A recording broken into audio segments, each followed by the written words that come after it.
आज सबसे पहले हम एक टॉपिक के साथ चल रहे हैं हेलोजेंस का केमिकल बिहेवियर। और बेटा ये टॉपिक जो है ये केमिकल से ज़्यादा एनर्जी वालों के लिए बहुत इंपॉर्टेंट है, क्योंकि यहाँ से भी इतना एक एमसीक्यू टीकेट में जरूर पूछा जाता है बेटा, और टीकेट में भी आपके कंफ्यूज होगा। इस टॉपिक को देखते हैं।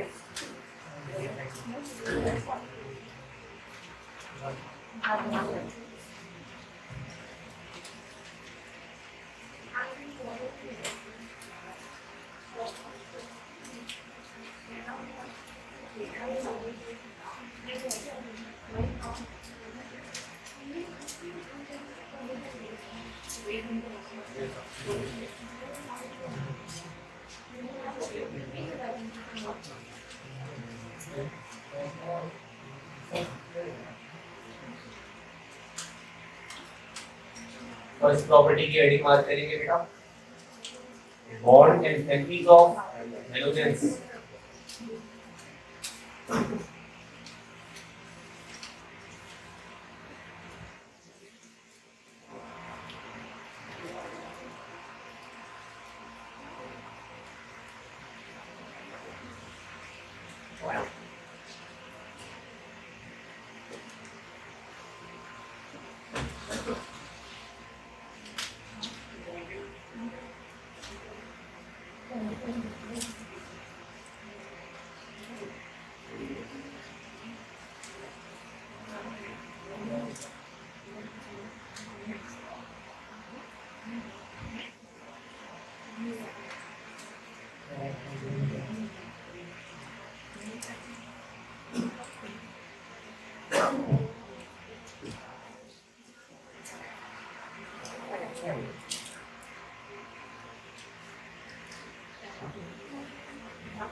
अब देखो बॉन्ड एंथैल्पी जो है ये कोई नई चीज नहीं है आपके लिए।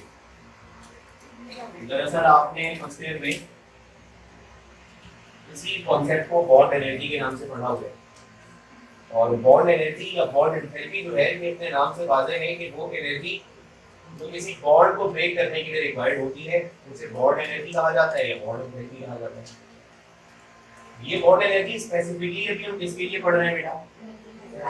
हेलोजेंस के लिए पढ़ रहे हैं, क्योंकि रिप्रेजेंटेटिव एलिमेंट है, पी ब्लॉक में पाया जाता है, तो इसको हमें स्टडी करना है। तो एक फैक्टर इसके लिए याद रखिएगा बेटा कि बॉन्ड तोड़ने वाली जो एनर्जी होती है इसका एक मेजर फैक्टर याद रखिएगा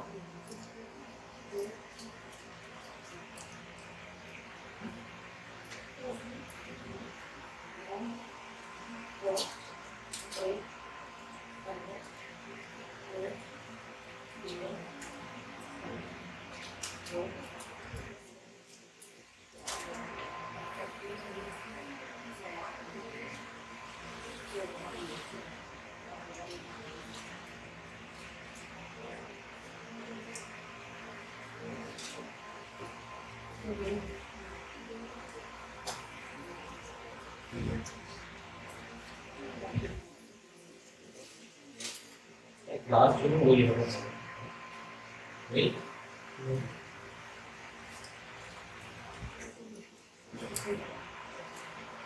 ये बेटा बॉन्ड तोड़ने वाली जो एनर्जी है उसका एक फैक्टर मैंने यहाँ पर लिखा है जिससे आप बहुत सारे क्वेश्चन सॉल्व कर सकते हो।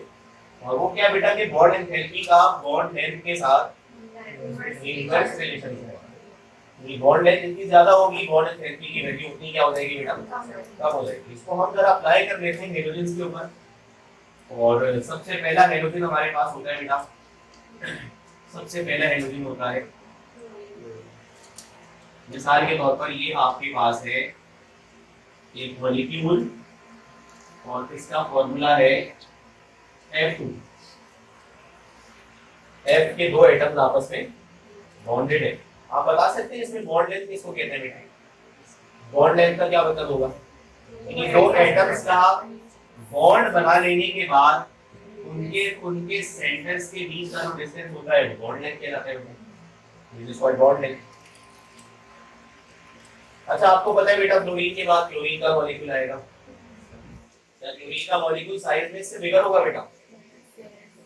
जब आप एक ग्रुप में ऊपर से नीचे की तरफ ट्रेवल करते हो तो एटम का साइज क्या होता है बेटा? इंक्रीज हो जाता है। तो क्लोरीन से बड़ा मॉलिक्यूल क्लोरीन का ड्रॉ कर दिया जाएगा। जब हम Cl2 का स्ट्रक्चर ड्रॉ करेंगे तो वो समवट इस तरह का होगा बेटा। This is the structure of Cl2। अगर आप इसके अंदर सेंटर्स का डिस्टेंस देखोगे तो इसका जो डिस्टेंस है वो F2 के मुकाबले में ज्यादा हो जाएगा। क्योंकि साइज बड़ा है बेटा तो सेंटर्स का फासला भी ज्यादा होगा। इसी तरह जब फ्लोरीन के बाद क्लोरीन और फिर उसके बाद ब्रोमीन का स्ट्रक्चर ड्रॉ होगा तो बेटा वो इन दोनों से बिगर होगा। क्योंकि आपको पता है ग्रुप में ऊपर से नीचे आते हुए एटॉमिक साइज इंक्रीज होता है। तो ये Br के दो एटम्स हैं और ये सेंटर से लेकर सेंटर तक का फासला है। इसी तरह ब्रोमीन के बाद आयोडीन की बात करोगे तो उसका मॉलिक्यूल सबसे बड़ा होगा साइज में। ये आपके पास I2 का मॉलिक्यूल है और इसके सेंटर्स के बीच का जो डिस्टेंस है सबसे ग्रेटर होगा। ये सिंपल इलस्ट्रेशन है। जब आप एक ग्रुप में ऊपर से नीचे आते हो एक एटॉमिक साइज बढ़ता है और एटॉमिक साइज बढ़ने की वजह से जो उनके सेंटर्स के बीच में फासला है वो भी इंक्रीज होता जाता है। और इस फासले को क्या कहते हैं बेटा? बॉन्ड लेंथ कहा जाता है। और अगर बॉन्ड लेंथ इंक्रीज होती जाए तो बॉन्ड एंथैल्पी की वैल्यू क्या होती जाएगी बेटा? इंक्रीज होती जाएगी। तो इसका मतलब ये हुआ कि जब आप इस ग्रुप में ऊपर से नीचे की तरफ ट्रैवल कर रहे हो तो बॉन्ड लेंथ की वैल्यू क्या हो रही है बेटा? इंक्रीज हो रही है। और बॉन्ड एंथैल्पी की वैल्यू उसके मुकाबले में क्या हो जाएगी? डिक्रीज हो जाएगी। पॉइंट अपने पास नोट कीजिएगा।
हाँ ये पॉइंट क्लियर है। अब इसमें एक एक्सेप्शन देखिए बेटा। बेटा अब ये सारी बातें पढ़ने के बाद अगर मैं आपसे ये पूछूं कि इन चारों ऑप्शंस के अंदर बॉन्ड एनर्जी किसकी हाईएस्ट होगी तो आप कहेंगे ना क्लोरीन की। और ट्रेंड के मुताबिक तो ऐसा ही होना चाहिए। लेकिन ये वाली जो सारी बातें हैं ये क्लोरीन से लेकर आयोडीन तक ओबे करती हैं ऐसे ही। ये जो हमने रूल पढ़ा है ना ये सारा रूल क्लोरीन से आयोडीन तक ऐसे एसिड दो हो जाता है, यानी क्लोरीन सबसे छोटा, उसके बाद ब्रोमीन, उसके बाद आयोडीन। तो बॉन्ड लेंथ की वैल्यू इंक्रीज होती जा रही है, तो बॉन्ड एनर्जी क्या हो जाएगी बेटा? इंक्रीज हो जाएगी। ठीक है, क्लोरीन इस रूल के लिए एक्सेप्शनल केस है। नोट करो सबसे पहले, फिर रीजन देखते हैं।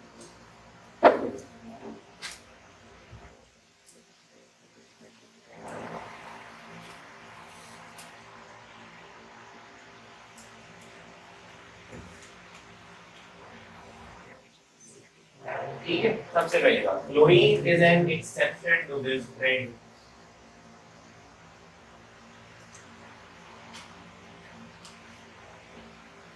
यानी आपको इस रूल को पढ़कर ये लगेगा बेटा कि सबसे हाईएस्ट बॉन्ड एनर्जी की वैल्यू किसके लिए होनी चाहिए?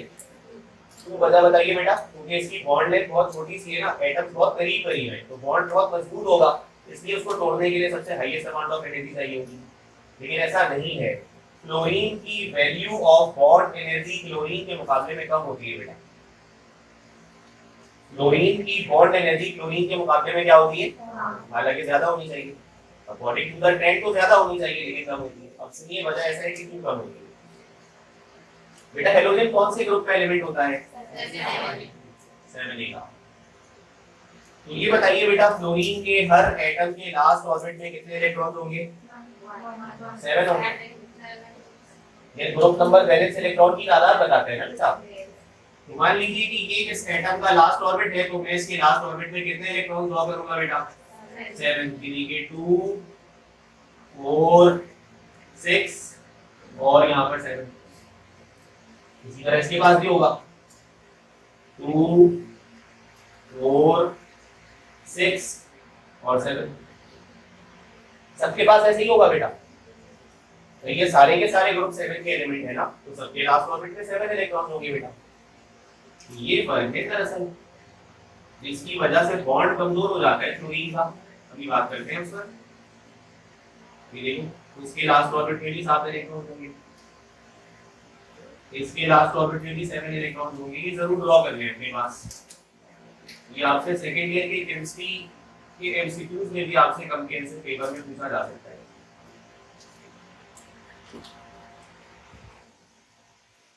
ठीक है भाई, ये इसके 7 इलेक्ट्रॉन हैं, ये इसके 7 इलेक्ट्रॉन हैं, और ये इस तरह है।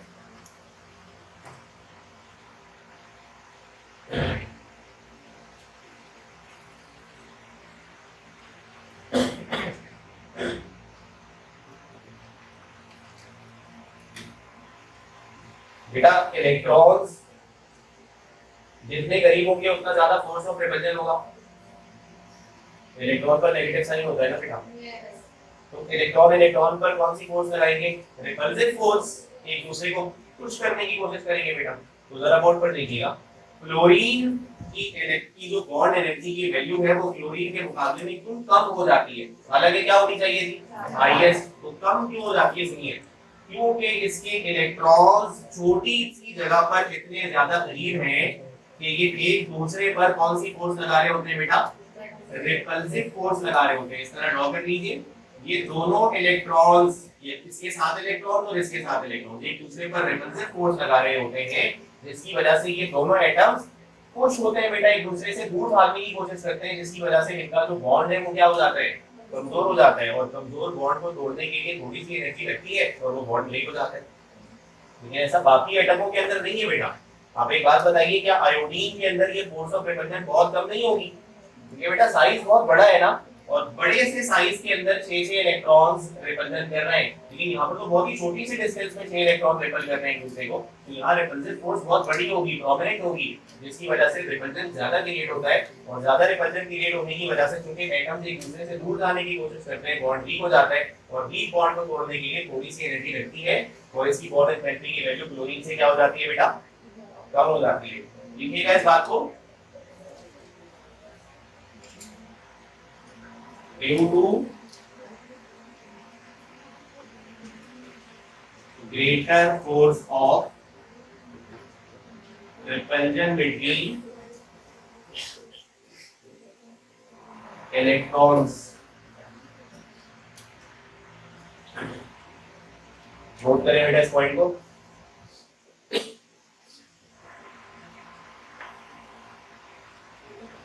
उसको अंडरलाइन कर लीजिएगा कि वजह क्या है।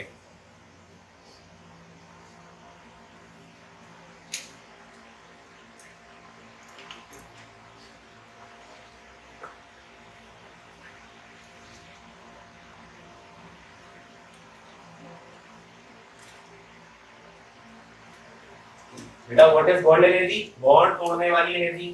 वेक्टर क्या है बेटा इसका? बॉन्ड लेंथ के साथ रिवर्सिबल का बोलता है। बॉन्ड लेंथ अगर ज्यादा होती जाएगी बॉन्ड एनर्जी कम होती जाएगी क्योंकि बॉन्ड कमजोर हो जाते हैं। तो ऊपर से नीचे आते हुए बॉन्ड लेंथ में इजाफा हो रहा है तो बॉन्ड एनर्जी की वैल्यू क्या हो जाएगी बेटा? कम हो जाएगी। इस हिसाब से सबसे हाईएस्ट क्लोरीन को होना चाहिए, लेकिन क्लोरीन सबसे हाईएस्ट नहीं होता। कौन होता है highest?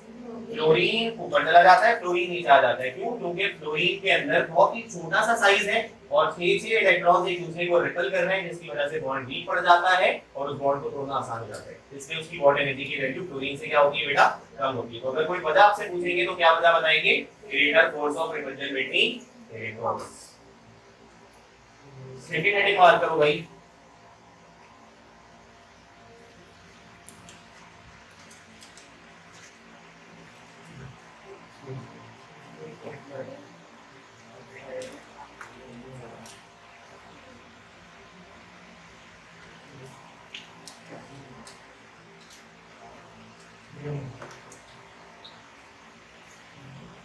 Strength of halogen acids।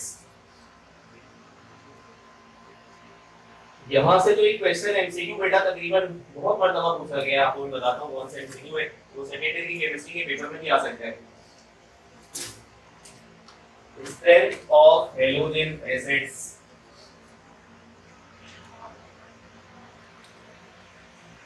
बेटा आप हेलोजन एसिड का क्या मतलब समझते हैं बताइए जरा। हेलोजन एसिड का क्या मतलब है? क्या हेलोजन एसिड का यही मतलब है? हाँ भाई, ये मतलब है हेलोजन एसिड का। हेलोजन H हो गया और एसिड किसकी वजह से बेटा? H प्लस की वजह से। तो ये कौन कौन से हो सकते हैं बेटा? यार HF हो सकता है, और कौन हो सकता है भाई? HCl हो सकता है, HBr हो सकता है और HI। These are called halogen acids बेटा।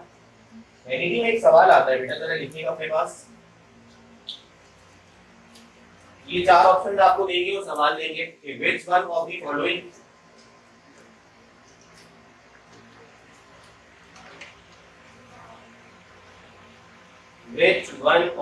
following is the strongest acid among all।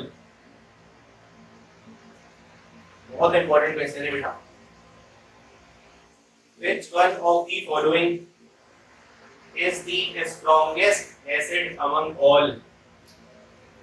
और ये आपकी सेकेंडरी केमिस्ट्री में भी पूछा जा सकता है। यही चारों ऑप्शंस आपको उठाकर दे देंगे और आपसे पूछेंगे इन चारों में से स्ट्रॉन्गेस्ट एसिड कौन सा है। तो बेटा आपके मुताबिक स्ट्रॉन्गेस्ट एसिड इन चारों में कौन है?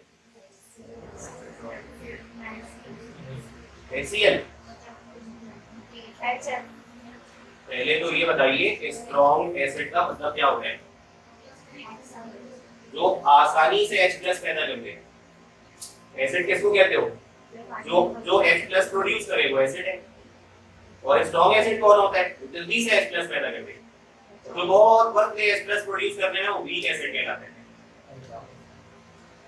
ये बात है। अब ये है कि हम इनके जरा बॉन्ड्स को देखेंगे फिर पता चलेगा कि कौन आसानी से H+ प्रोड्यूस कर सकता है। बॉन्ड्स को देखा जाएगा। तो आओ पहला सबसे पहले चेक करते हैं बेटा HF को।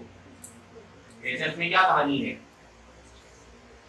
तो आप एग्री करेंगे बेटा कि H का एटम तो साइज में बहुत ही छोटा सा होगा, है ना? और इस H के साथ मुझे किसको कंबाइन करना है बेटा? फ्लोरीन को। तो फ्लोरीन का साइज भी इन सब के मुकाबले में तो सबसे छोटा होगा। तो जब हम फ्लोरीन का एटम इसके साथ ड्रॉ करेंगे बेटा, तो सपोज कर लेते हैं फ्लोरीन तो जाहिर है हाइड्रोजन से बड़ा ड्रॉ होगा, तो ये आपके पास फ्लोरीन हो गया। तो बेटा this is a molecule of HF। HF हो गया। बेटा HCl का मॉलिक्यूल कैसे ड्रॉ होगा? H का साइज तो सेम होगा ना, ये आपके पास हाइड्रोजन हो गया, लेकिन अब जो Cl उसके साथ ड्रॉ होगा उसका साइज F से क्या रखना होगा? बिगर। तो लीजिए ये आपके पास हो गया Cl, तो ये HCl का मॉलिक्यूल हो गया। अच्छा, इसी तरह जब आप HBr का मॉलिक्यूल ड्रॉ करोगे तो बेटा अगेन उसमें हाइड्रोजन का यही साइज होगा, लेकिन Br का साइज इन दोनों से क्या होगा बेटा, बिगर होगा। ठीक है, समझाने के लिए मैंने इसको इस तरह ड्रॉ किया। और लास्ट वाला मॉलिक्यूल कौन सा है, HI। तो HI में भी ये हाइड्रोजन का एटम हो गया और ये आयोडीन का एटम हो गया बेटा। ठीक है, इसको हमने जरा फोर्सफुली फिगर ड्रॉ कर दिया है बेटा। बॉन्ड लेंथ का मतलब समझते हो ना, बॉन्ड लेंथ किसको कहते हैं बेटा, जब दो एटम आपस में बॉन्ड बना ले तो उनके सेंटर्स के बीच का फासला बॉन्ड लेंथ कहलाता है। तो HF के अंदर बॉन्ड लेंथ यहां से यहां तक होगी बेटा, HCl के अंदर बॉन्ड लेंथ यहां से यहां तक होगी, ऐसे ही है बेटा। HBr के अंदर बॉन्ड लेंथ की वैल्यू यहां से यहां तक होगी, और HI के अंदर जो बॉन्ड लेंथ है उसकी वैल्यू इस सेंटर से लेकर इस सेंटर तक होगी। तो आप ये देखो बेटा कि हैलोजन एटम के साइज में इजाफे की वजह से जो बॉन्ड लेंथ की वैल्यूज है ना वो रेगुलरली इंक्रीज कर रही है बेटा, है या नहीं ऐसा? जाहिर है एक छोटे से एटम के साथ बड़े बड़े एटम्स कंबाइन होते जा रहे हैं तो फासला बढ़ता जा रहा है इनके सेंटर्स का, है ना। और जब बॉन्ड लेंथ की वैल्यूज बढ़ती जाती है ना तो बॉन्ड कमजोर होना शुरू हो जाता है। बॉन्ड बॉन्ड लेंथ जब बड़ी हो जाती है, सेंटर्स जब दूर हो जाते हैं तो बॉन्ड कमजोर हो जाता है बेटा। फर्स्ट ईयर के अंदर आपने पढ़ा होगा इस बारे में। तो बताइए इन चारों के अंदर सबसे कमजोर बॉन्ड किसका हुआ, लास्ट वाले का, क्योंकि सेंटर्स का फासला बहुत दूर है, सेंटर्स दूर दूर है, तो सबसे कमजोर बॉन्ड इसका है। तो सबसे आसानी से ये टूटेगा, इसका मतलब है सबसे आसानी से ये H+ पैदा करेगा। जब टूटेगा तो H+ पैदा होगा ना, उससे तो नहीं होगा। बॉन्ड के स्ट्रेंथ के साथ इस बात का ताल्लुक है कि कौन जल्दी H+ पैदा करेगा और कौन देर से करेगा। आप सबको हीट करना शुरू करो, सबको हीट करना शुरू करो। अभी हमने आपको पढ़ाया कि अगर बॉन्ड लेंथ की वैल्यू ज्यादा होती है तो बॉन्ड एंथैल्पी क्या होती है बेटा, कम होती है। तो बेटा लोअर टेम्परेचर पर ये बॉन्ड ब्रेक हो जाएगा, क्योंकि बॉन्ड लेंथ ज्यादा है, इसमें बॉन्ड लेंथ ज्यादा, बॉन्ड एंथैल्पी कम। ये जल्दी बॉन्ड टूटेगा, ये जल्दी टूटेगा तो H+ जल्दी प्रोड्यूस करेगा, और जो जल्दी प्रोड्यूस करेगा वो स्ट्रॉन्गेस्ट एसिड कंसीडर किया जाएगा। तो बताओ इन चारों में से स्ट्रॉन्गेस्ट एसिड कौन सा हो गया, HI। नोट करो अपने पास, ठीक है। और वीकेस्ट एसिड कौन सा हो गया, HF हो गया बेटा। तो इसका आंसर हो गया HI और इसका आंसर हो गया HF। ये स्ट्रॉन्ग और वीक का मतलब उल्टा होता है बेटा। ये कोई ये ना समझे कि बॉन्ड मजबूत होगा तो स्ट्रॉन्ग एसिड है, या बॉन्ड कमजोर होगा तो वीक एसिड है, ये उल्टा है। जिसका बॉन्ड कमजोर होगा वो स्ट्रॉन्ग एसिड है, और जिसका बॉन्ड मजबूत होगा वो वीक एसिड है, क्योंकि वो जल्दी प्रोड्यूस ही नहीं कर पाएगा H+ को।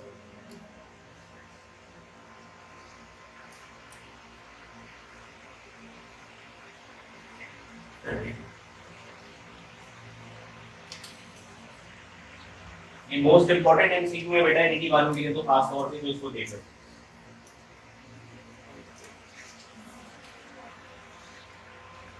नेक्स्ट प्रॉपर्टी पर आओ।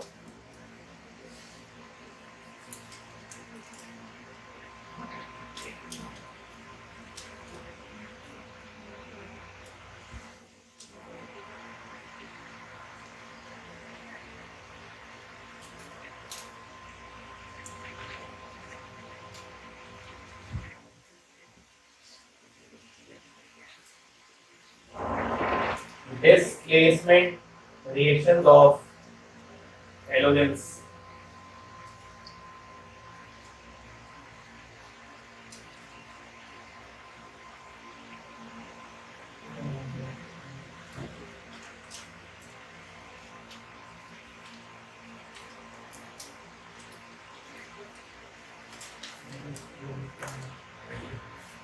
Displacement reactions of halogens.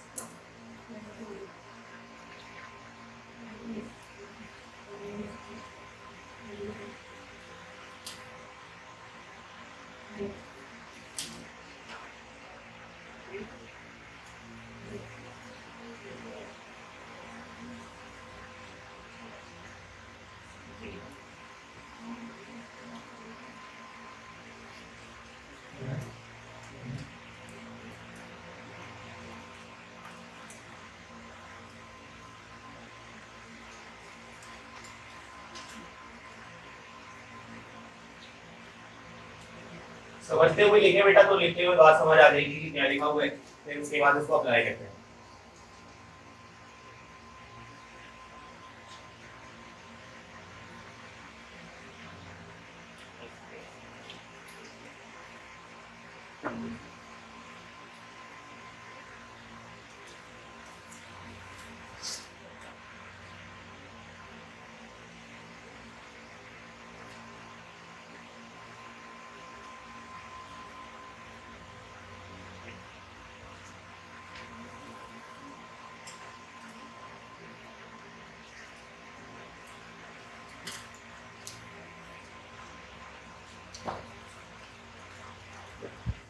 Displacement reaction का रूल क्या है बेटा, कि वो एटम जिसकी इलेक्ट्रोनेगेटिविटी क्या होगी, ज्यादा होगी, वो कम वाले को क्या कर देगा बेटा, रिप्लेस कर देगा। ये रिएक्शन है, अभी हम करके देखेंगे। तो आप पहले ये बताइए बेटा कि आपको सबकी इलेक्ट्रोनेगेटिविटीज पता है? बताइए फ्लोरीन की क्या होती है? 4.0। फ्लोरीन की क्या होती है बेटा? 3.0। ब्रोमीन की क्या होती है बेटा? 2.8। आयोडीन की क्या होती है? नोट कर लो भाई, इसको याद भी रखो। सबसे हाईएस्ट तो बेटा फ्लोरीन की होती है, ये तो सबको याद होती है वैल्यू। फ्लोरीन की उससे कुछ कम हो जाती है। आपको पता है ना, इलेक्ट्रोनेगेटिविटी ग्रुप में जब ऊपर से नीचे आते हैं तो कम होती है, लेकिन कम तो हो रही है। अब अगर ये वैल्यूज याद होंगी तो डिस्प्लेसमेंट रिएक्शंस को प्रेडिक्ट कर सकते हो बेटा आप। और इसको करके देखते हैं हम बेटा। मिसाल के तौर पर आपके पास एक कंपाउंड है NaCl, क्या इसमें कोई हाइड्रोजन है? क्लोरीन मौजूद है बेटा।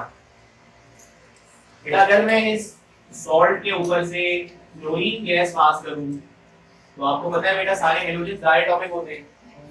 जब अकेले लिखे जाएंगे तो नीचे 2 लिखा जाएगा, डायटोमिक होंगे।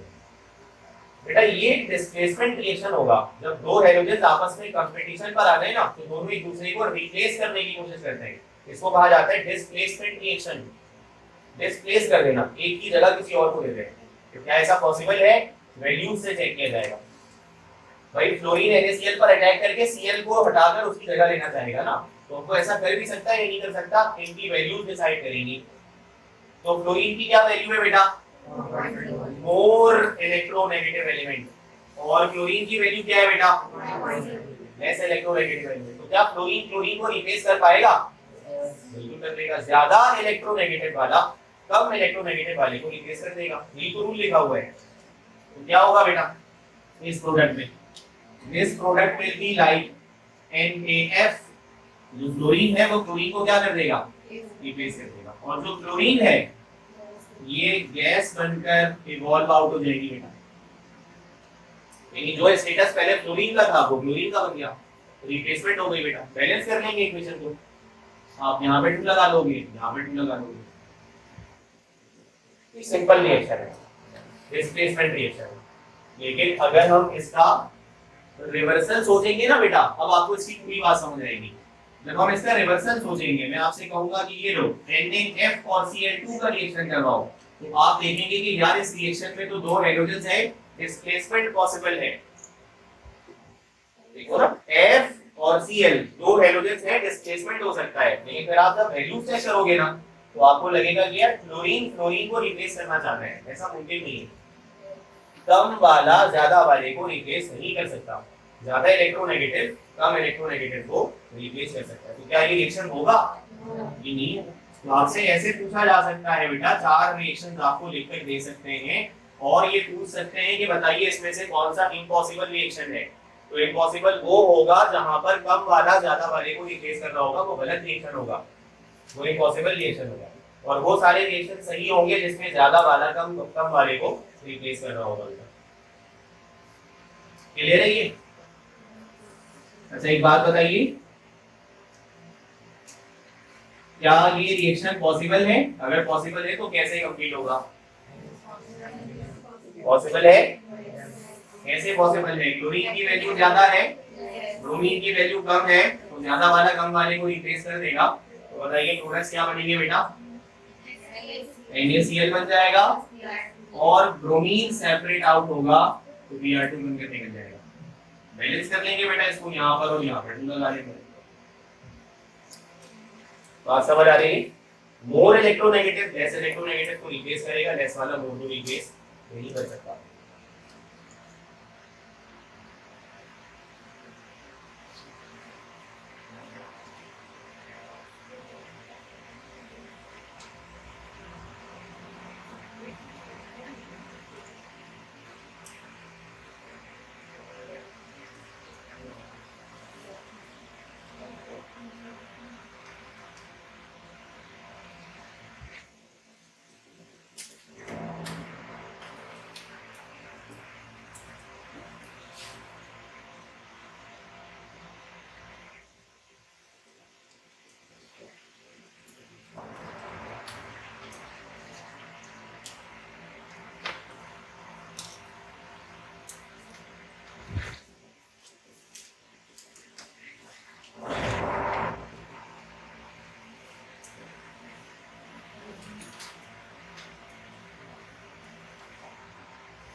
ये पॉइंट नोट कर लो बेटा, फिर इसको समझते हैं।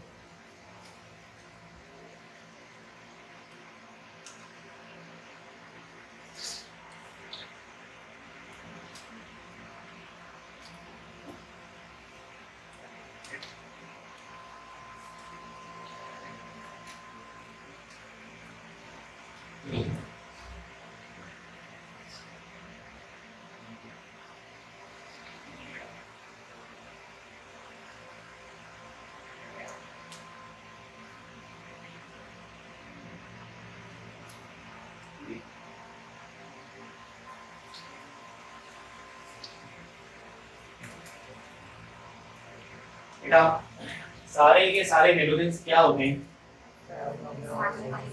Oxidising agents. ऑक्सीडाइजिंग एजेंट्स सामने वालों को ऑक्सीडाइज करते हैं बेटा, खुद को रिड्यूस करते हैं। ठीक है, अच्छा पहले तो एक बात सुन लीजिए बेटा कि जितने भी हेलोजेंस हैं सारे सारे नॉन मेटल है बेटा, ये सारे नॉन मेटल होते हैं बेटा। तो जितने भी नॉन मेटल्स होते हैं वो सब इलेक्ट्रॉन्स को गेन करना पसंद करते हैं बेटा, ये तो सब जानते हैं ना। जितने भी नॉन मेटल हैं सब के सब इलेक्ट्रॉन को गेन करते हैं और इलेक्ट्रॉन का गेन करना रिडक्शन कहलाता है। गेन ऑफ इलेक्ट्रॉन क्या कहलाता है बेटा? सबको पता है नहीं बात, इस तरह आप लोग याद करते हो ना, रे और coil. Reduction is gain of electron, oxidation is loss of electron. तो नॉन मेटल जितने भी होंगे वो इलेक्ट्रॉन को गेन करेंगे और गेन करने का मतलब होता है रिडक्शन। और जो खुद अपने साथ रिडक्शन करता है ना वो दूसरों के साथ ऑक्सीडेशन करता है, उसको ऑक्सीडाइजिंग एजेंट कहा जाता है। तो हुए ना हेलोजन सारे ऑक्सीडाइजिंग एजेंट। क्यों? क्योंकि वो खुद क्या करेंगे? इलेक्ट्रॉन का गेन। तो क्या कहलाता है इलेक्ट्रॉन का गेन? रिडक्शन। खुद रिडक्शन करेंगे तो दूसरों को क्या कर रहे होंगे? Oxidise.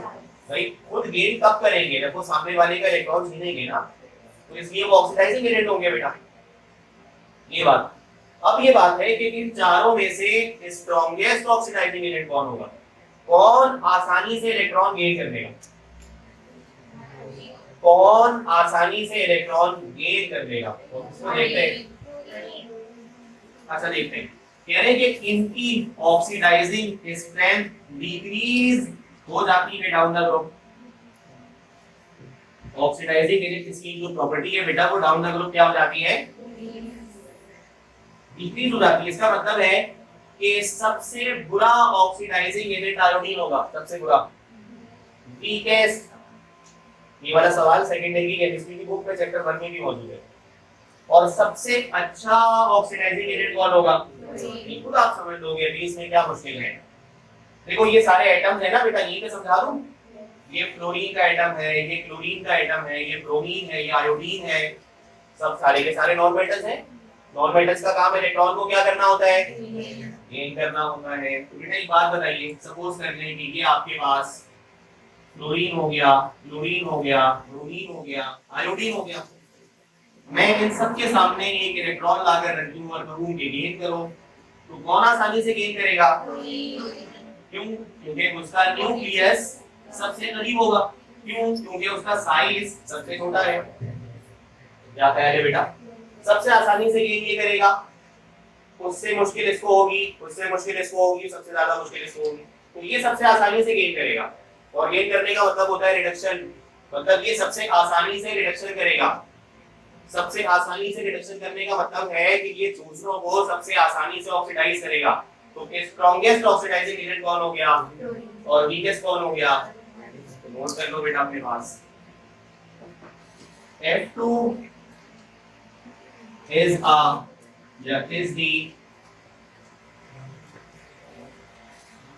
the strongest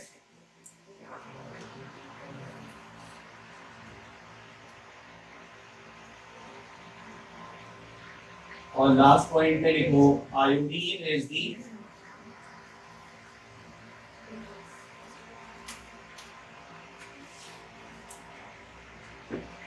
weakest oxidizing agent। Sir chlorine पास तो लाइन से दोनों से रिपेयर करेंगे। बिल्कुल करेंगे। और दूसरा फैक्टर भी आप ये देखो कि इसकी इलेक्ट्रोनेगेटिविटी भी तो सपोर्टिंग फैक्टर है ना। इलेक्ट्रोनेगेटिविटी इलेक्ट्रॉन खींचने की प्रॉपर्टी को कहा जाता है कि नहीं? क्योंकि सबसे हाईएस्ट इलेक्ट्रोनेगेटिविटी उसके पास है, इस वजह से वो आसानी से इलेक्ट्रॉन गेन कर सकता है, तो इस वजह से वो सबसे अच्छा ऑक्सीडाइजिंग एजेंट कंसीडर किया जाएगा। तो बेटा एक एमसीक्यू भी लिख लें यहाँ पर जरा, ये इस मैट्रिक्स पर सवाल आपके पास सुनेगा कि which of the following, ये लेटेस्ट सवाल सेकेंडरी में भी आपको मिलेगा, हो सकता है पेपर में भी आ जाए। which of the following is the strongest, which of the following is the strongest oxidizing agent? इनमें से चारों ऑप्शंस आपको दिए जाएंगे और कहा जाएगा सबसे स्ट्रॉन्गेस्ट ऑक्सीडाइजिंग एजेंट कौन है। तो बेटा ये लिख लो साथ चार है, F2 Cl2 Br2 और I2, और उस पर ठीक आंसर को टिक मार कर दो। Which of the following is the strongest oxidizing agent? ठीक है, F2 Cl2 Br2 I2, तो F2 जो है वो सबसे अच्छा ऑक्सीडाइजिंग एजेंट कंसीडर होगा due to its size, due to its electronegativity, it can gain electron easily, therefore it is the best oxidizer।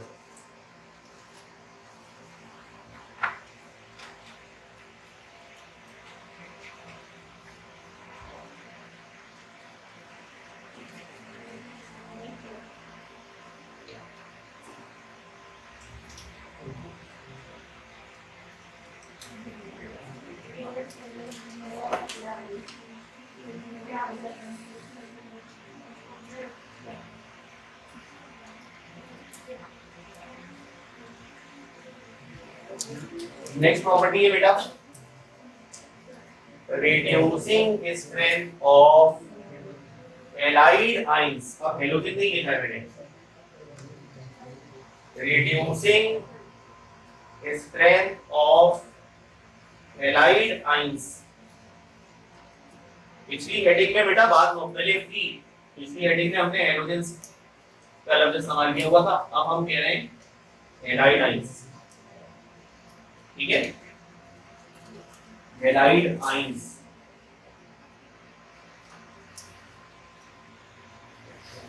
Allied ions का क्या मतलब होता है बेटा? जब हेलोजन इलेक्ट्रॉन गेन कर चुका होता है तो हेलाइड बन जाता है। भाई आईडी लगाए ना आखिर में, इसका सफिक्स देखिए बेटा, आईडी का मतलब ही होता है एनाइन, नेगेटिव आइन। ऐसे ही है ना बेटा, नेगेटिव आइंस जितने भी होते हैं उन सबके आखिर में तीन चीजें आ रही होती हैं बेटा।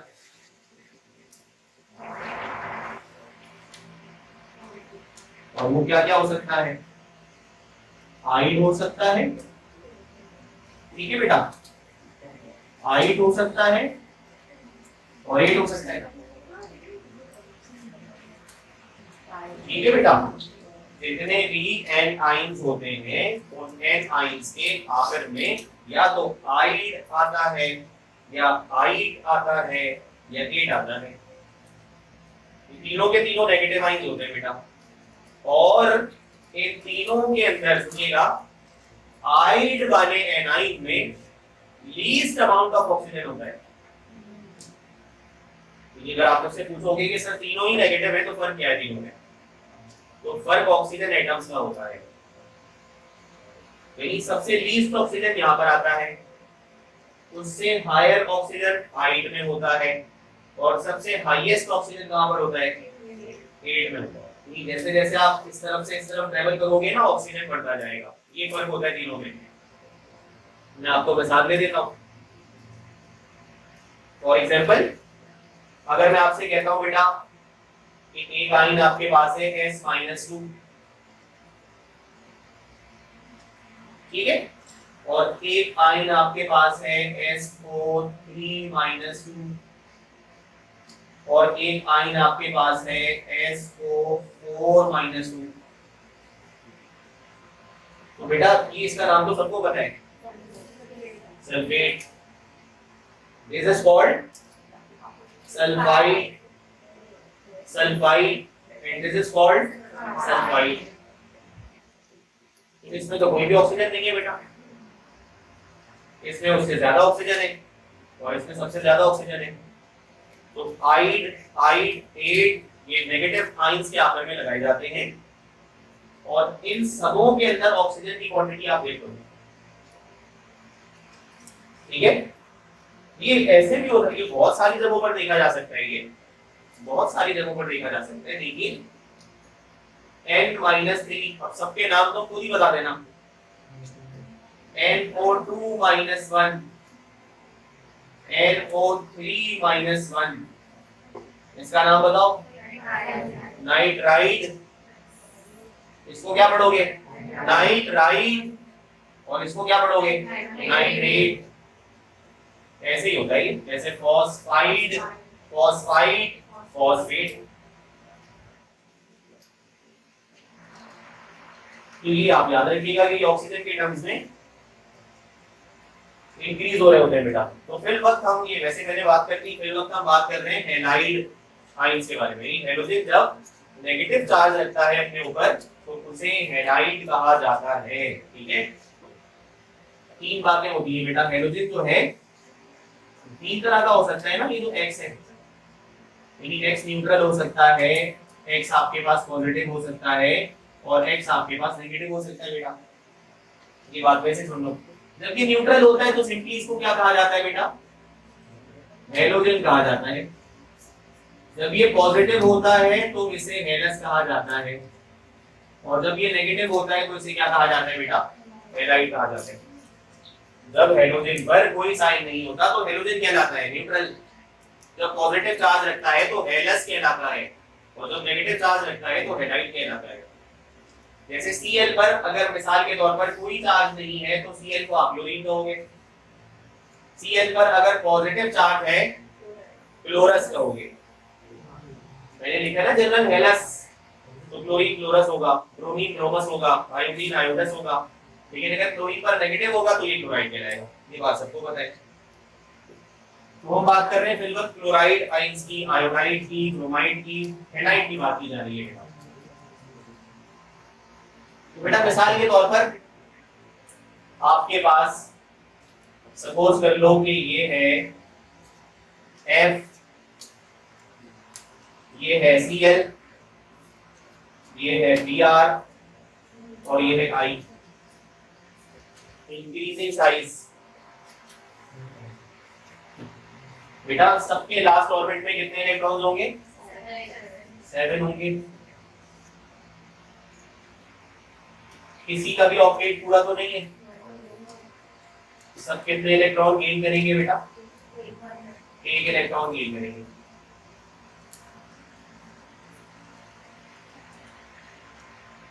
अब तवज्जो के साथ देखो बेटा, बेटा अभी तो सबके लास्ट ऑर्बिट में वैकेंसी आती है, सबके सब इलेक्ट्रॉन गेन करने की सलाहियत रखते हैं क्योंकि उनको ऑक्टेट पूरा लेंगे। इलेक्ट्रॉन गेन करने का क्या मतलब होता है बेटा? रिडक्शन। और दूसरों को इस वक्त ये क्या करेंगे? अभी इस हालत में ये ऑक्सीडाइजर्स हैं, दूसरों को ऑक्सीडाइज करेंगे।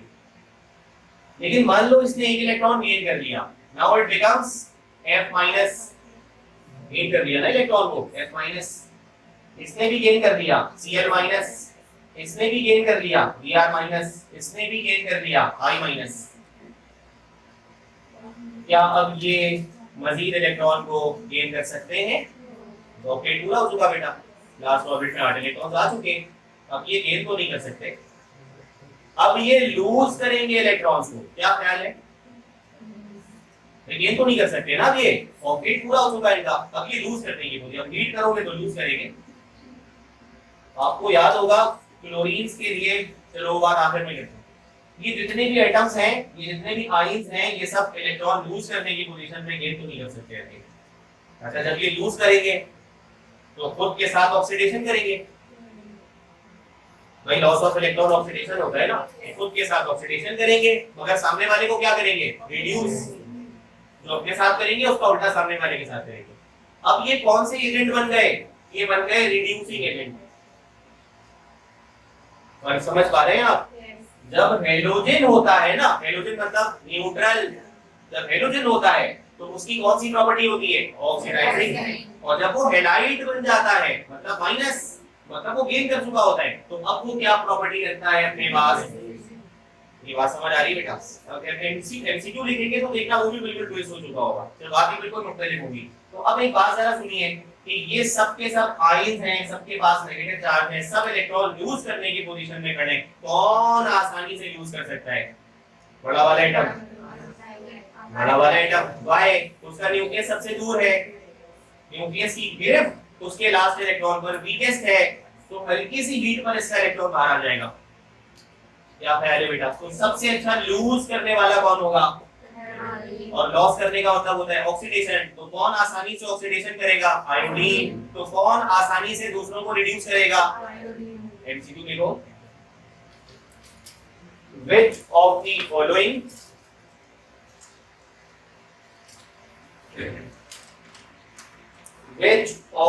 following is the strongest, which of the following is the strongest reducing agent among the following? Which of the following is the strongest reducing agent among the following? Options लिखिए, F minus, Cl minus, Br minus, I minus, और correct option पर टिक लगा दीजिए, correct option पर टिक लगा दीजिए बेटा।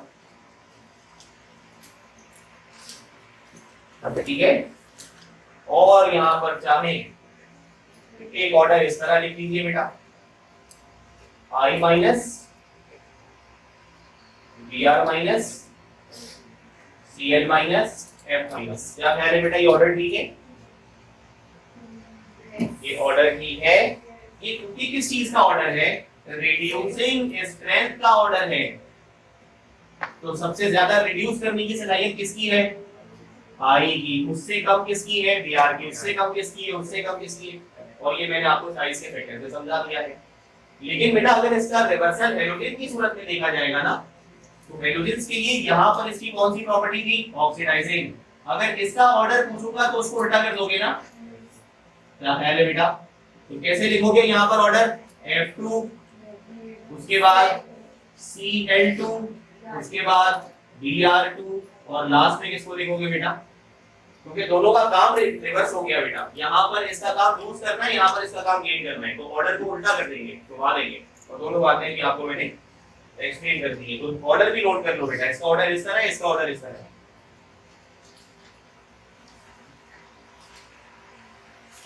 तो ये ऑर्डर्स की सूरत में भी लिख लो बेटा, ये ऐसे भी सवाल हो सकता है कि आपसे पूछ लेंगे कि भाई करेक्ट ऑर्डर बता दो इसका, ऑक्सीडाइजिंग प्रॉपर्टीज का करेक्ट ऑर्डर बता दो या रिड्यूसिंग ऑर्डर का करेक्ट इसलिए बता दो।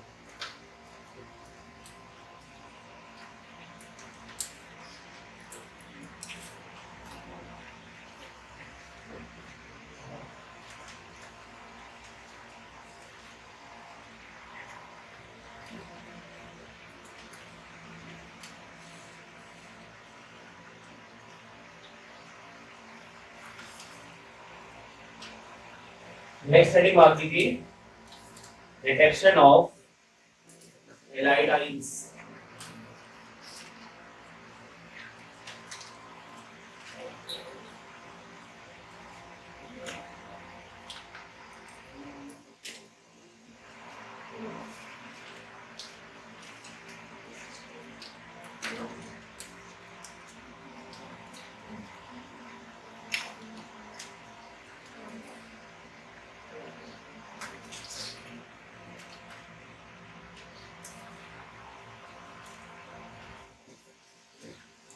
बेटा ये सारे हेलोजन की स्टेट्स और कलर्स पता है आपको? क्लोरीन की क्या स्टेट होती है बेटा? क्लोरीन एक गैस है। क्लोरीन क्या है बेटा? Yes. ब्रोमीन क्या है? Liquid. आयोडीन क्या है? Solid. सॉलिड। क्लोरीन का कलर कैसा होता है बेटा?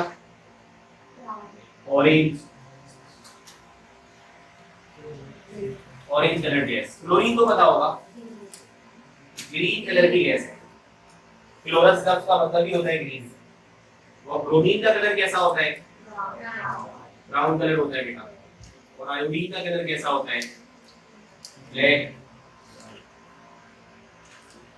वैसे स्टेट और कलर्स को भी नोट कर लो।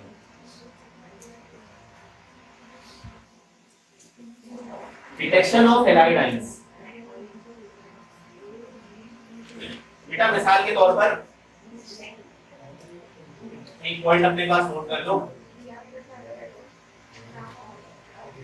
Halide ions Cl minus Br minus and I minus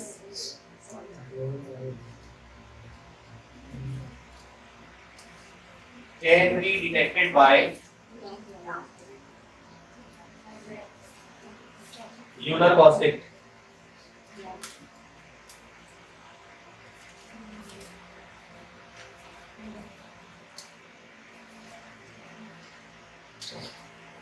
note कीजिएगा इस पॉइंट को। Halide ions can be detected by lunar caustic. बेटा व्हाट इज ल्यूनर कॉस्टिक? क्या आपको फॉर्मूला पता है ल्यूनर कॉस्टिक का? ल्यूनर कॉस्टिक का फॉर्मूला सिल्वर नाइट्रेट है ना बेटा, EgNO3 को कहते हो। लिक्विड होता है colourless EgNO3। Lunar caustic, caustic उस केमिकल को कहते हैं बेटा जो आपकी स्किन के लिए खतरनाक हो, स्किन बर्न्स कॉज कर सकता हो। देखो ये हम क्या कहना चाह रहे हैं, मिसाल के तौर पर ये आपके पास कुछ टेस्ट ट्यूब्स हैं जिसके अंदर आप कुछ टेस्ट परफॉर्म करोगे।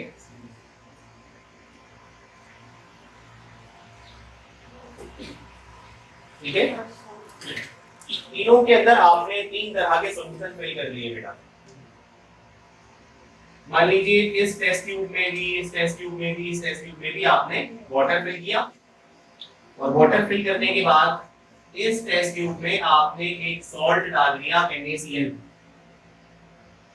इस टेस्ट ट्यूब में एक सॉल्ट डाल दिया NaBr, और इस टेस्ट ट्यूब में एक सॉल्ट डाल दिया NaI। ये सब पानी में जाकर डिसॉल्व हो जाएंगे बेटा, आइंस में ब्रेक हो जाएंगे। और इन सब सॉल्यूशन के अंदर आपको पता है इस सॉल्यूशन में कौन सा हैलाइड पाया जाएगा? क्लोराइड। इसमें कौन सा हैलाइड पाया जाएगा? और इसमें कौन सा पाया जाएगा? ऐसे ही है बेटा। अच्छा, इन तीनों टेस्ट ट्यूब में जो सॉल्यूशन बनेगा वो कलरलेस सॉल्यूशन बनेगा। भाई नमक और पानी का सॉल्यूशन तो सबको पता है कलरलेस होता है बेटा। NaBr भी बिल्कुल वैसे ही सॉल्यूशन बनाता है, NaI भी बिल्कुल वैसे ही सॉल्यूशन बनाता है। अब मैंने तीन टेस्ट ट्यूब में तीन अलग अलग तरह के सॉल्ट्स के सॉल्यूशन बनाकर आपको दे दिए और कहा कि बताइए एक में क्लोराइड का आयन है, एक में ब्रोमाइड है और एक में आयोडाइड है। बताइए किस टेस्ट ट्यूब में कौन सा आयन है? तो देखकर तो पता नहीं चलेगा क्योंकि सभी कलरलेस हैं, सब एक जैसे हैं, तो कैसे पता लगाया जाएगा? बाय यूजिंग, वही लिखा है ना, हैलाइड आयंस को ल्यूनर कॉस्टिक के इस्तेमाल से ही डिटेक्ट किया जाएगा। तो आप क्या करोगे, तीनों टेस्ट ट्यूब के अंदर बारी बारी 1 से 2 कतरे ल्यूनर कॉस्टिक के डाल दोगे। ठीक है, यहाँ पर भी ल्यूनर कॉस्टिक ऐड करोगे, ल्यूनर कॉस्टिक मींस KGNO3, यहाँ पर भी और यहाँ पर भी ल्यूनर कॉस्टिक को ऐड कर दोगे।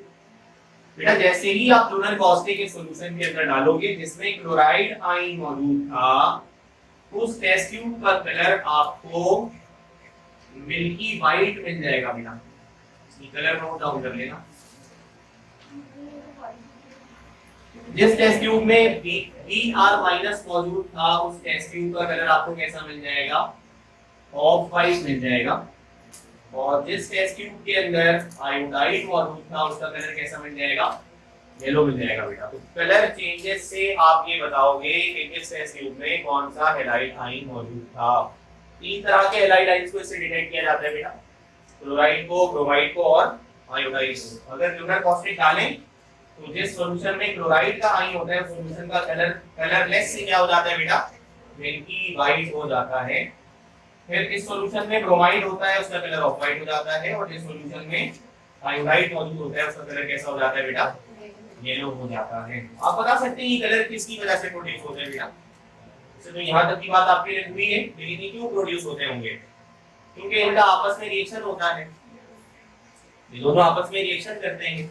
एक के लिए बता देता हूँ बेटा, जैसे ये AgNO3 आपने इस कंटेनर में डाला तो इस कंटेनर में NaCl है ना, तो दोनों चीजों का रिएक्शन हो जाएगा, NaCl और दूसरा आपने इसमें क्या डाला है? Lunar caustic. तो बेटा इनके बीच में रिएक्शन हो जाएगा। रिएक्शन कैसे होगा जरा देखिए भाई। NaCl में Na पॉजिटिव है और Cl क्या है? नेगेटिव।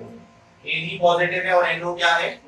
तो बेटा आयन एक्सचेंज कर लो, उसका पॉजिटिव इसके नेगेटिव के साथ कंबाइन कर लो, तो क्या बनेगा? सबसे पहले NaNO3 प्लस AgCl। बेटा ये जो AgCl बनता है ना, ये AgCl ऐसे डाउनवर्ड एरो शो किया जाता है इसके साथ। इसका क्या मतलब होता है? अगर किसी रिएक्शन में डाउनवर्ड एरो लगाए किसी केमिकल के साथ वो PPT होती है ना बेटा। PPT मतलब प्रेसिपिटेट, प्रेसिपिटेट मतलब ऐसा सब्सटेंस जो उस सॉल्यूशन में डिसॉल्व नहीं हो पाया, ऐसा सब्सटेंस जो सॉल्यूशन में डिसॉल्व नहीं हो पाया। तो इसके दाने दाने आपको पूरी टेस्ट ट्यूब के अंदर नजर आते हैं और दरअसल इस कंपाउंड का कलर होता है मिल्की वाइट, तो आपको सॉल्यूशन का कलर मिल्की वाइट नजर आता है। यानी आपने NaCl वाले सॉल्यूशन में AgNO3 डाला तो उससे एक प्रोडक्ट बनकर आया AgCl और इस AgCl का कलर कैसा है बेटा? मिल्की वाइट है, जिसकी वजह से आपको पूरी टेस्ट ट्यूब का कलर ब्लू नजर आ रहा है। क्लियर है बेटा ये? अच्छा यहाँ पर भी कोई रिएक्शन पॉसिबल है ना बेटा, वो रिएक्शन आपको बता दीजिए कैसे होगा, करने की जरूरत नहीं है। AgNO3 डाला और NaBr ऑलरेडी मौजूद है, एक्सचेंज कर लेंगे बेटा। तो मेरा पहले यहाँ पर AgBr बनेगा, तो AgBr का कलर कैसा होगा? और यहाँ पर AgI बनेगा, AgI का कलर कैसा होगा? तो वो आपने बताने की जरूरत नहीं है आपको, आप यहाँ तक नोट डाउन कर लो। इस तरह से आप हैलाइड आयंस को डिटेक्ट कर सकते हो बेटा, कलर जरूर याद कर लेना। मतलब कलरलेस होता है, कलरलेस लिक्विड होता है और हल्की सी चमक होती है इस पर, सिल्वरी शाइन होती है इसके ऊपर, इसी वजह से इसको ल्यूनर कहा जाता है। ल्यूनर आपको पता है मून को कहा जाता है ना चांद के जैसे, तो हल्की सी रोशनी चांद जैसी होती है इसके ऊपर, चमकदार, इस वजह से ल्यूनर कहते हैं। कॉस्टिक का मतलब होता है कि वो आपके स्किन के लिए डेंजरस है। एक एमसीक्यू लिखिएगा हैलोजेंस के हवाले से last, which of the following halogens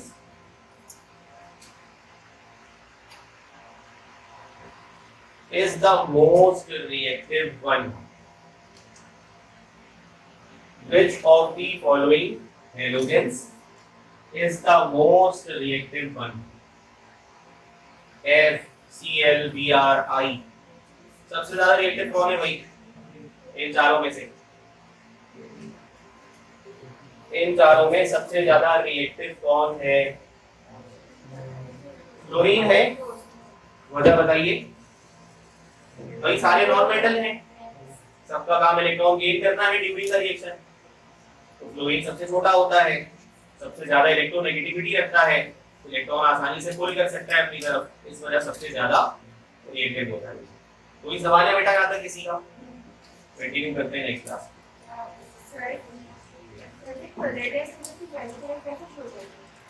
ये करता है बेटा कि ये जो प्रोडक्ट बनकर आ रहे हैं इस प्रोडक्ट का कलर ऑफ वाइट है, मिल्की वाइट है या येलो है, और ये पीपीटी है, डिसॉल्व नहीं हो पा रहा, तो इसके छोटे छोटे दाने आपको टेस्ट ट्यूब के अंदर कलर के साथ नजर आते हैं। दरअसल उसका कलर नहीं है अपना, ये कलर नहीं है, इसका तो कोई कलर नहीं है, पानी की तरह है। इससे तो प्रोडक्ट बनकर आ रहे हैं AgCl, या इससे जो प्रोडक्ट बनकर आएगा AgBr, या इससे जो प्रोडक्ट बनकर आएगा AgI, ये जो बनने वाले प्रोडक्ट्स हैं ना इनका अपना कलर है, वो कलर आपको आउटपुट के तौर पे यहाँ से